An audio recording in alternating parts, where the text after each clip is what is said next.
Mheshimiwa Mwenyekiti, nimeona bajeti imeombwa hapa zaidi ya bilioni 500 na kitu. Pesa nyingi naona zinawekwa kwenye kutengeneza barabara, kutengeneza viwanja, kuweka mazingira mazuri. Tunashukuru sana. Lakini nataka nimwambie Mheshimiwa Waziri kwamba viwanja havichezi pale ndani. Kama hatutawekeza kwenye timu ya taifa na tutapeleka wazee wale, itakuwa ndo aibu ya kwanza kukutana nayo katika mechi ya kwanza ya ufunguzi, na rais yuko pale, tunapigwa 3, hata refa abebaje hawezi kutupa penalty 3. Kwa hiyo nataka nikupe ushauri Mheshimiwa Waziri, bado muda tunao, twende tukatafute vijana, na hata ukitaka sisi hapo tuko wabunge wenzako, tutakusaidia kwenye engo moja. Tupe kazi, kila mbunge kwenye jimbo lake akuletee vijana 2 kiboko kabisa kwenye jimbo, wakusanye pale Dar es Salaam. Tuko wabunge hapa zaidi ya 270 na kitu. Tukikuletea vijana 2 au 3 utapata vijana 800. Mwambie mzee Gamondi kama hayupo, where is Mr. Gamondi? Angenisikia na yeye. Mkusanyie vijana 800 pale, mwambie katika hawa vijana 800 ambao nimewaleta kutoka kwenye kila jimbo, naomba upate wachezaji 25 ambao wataenda kushambulia pale. Vinginevyo ukipeleka wazee ndo utaona namna ambavyo unaenda kupata aibu mbele ya Mheshimiwa Rais. Ndugu yangu, na mimi wewe ni jamaa yangu, lazima nisimame na wewe, tutaaibika wote pamoja. Na kushauri tutafute vijana katika mashule, tutafute vijana katika majimbo, na sisi wabunge kidogo kariziki kapo kidogo, tuna uwezo kukusaidia hata kuwasafirisha hao vijana kwa pesa zetu, tuwalete Dar es Salaam, wakusanyike pale, uchuje. Lazima tushirikishe sisi, kwa sababu ukiwapa maafisa michezo wataona dili limeingia kwenye kazi. Sisi wabunge tunapenda sifa, kwa lazima turuetea watu ambao watatuletea sifa kwenye majimbo yetu. Tupe nafasi tukusaidie. Hii kazi uiwezi wewe mwenyewe ndugu yangu. Tupe nafasi tukusaidie, tupate timu yenye vijana.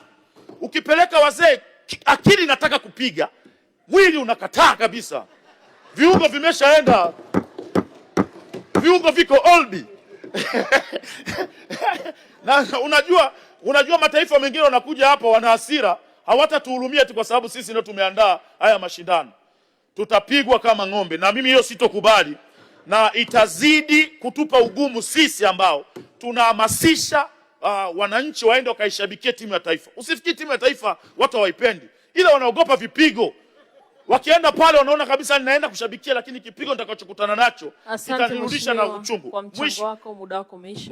Jana kulikuwa na mechi ya ligi kuu ya soka Tanzania bara, na kwa kweli tunafarijika kuona kwamba sasa marefari kutoka nje wanatenda haki na mchezo unaonekana.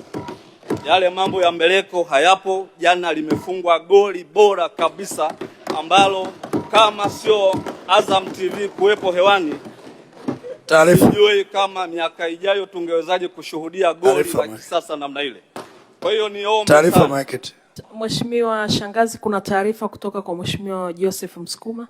Nampongeza sana mzungumzaji, anazungumza vizuri, lakini nilitaka kumwambia kwa faida ya wengi aende akaangalie kwenye television leo mchana akiwa amepumzika vizuri. Lile goli analolisema bora ni clear offside. Asante. Mheshimiwa Shangazi, unaipokea taarifa hiyo?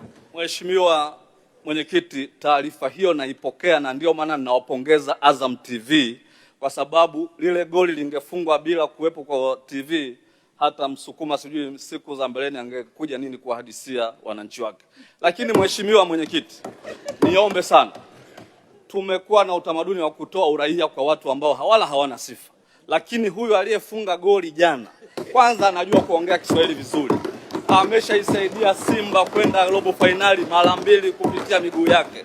Hawa ndio aina ya watu ambao wanapaswa kupewa uraia wa heshima katika taifa letu.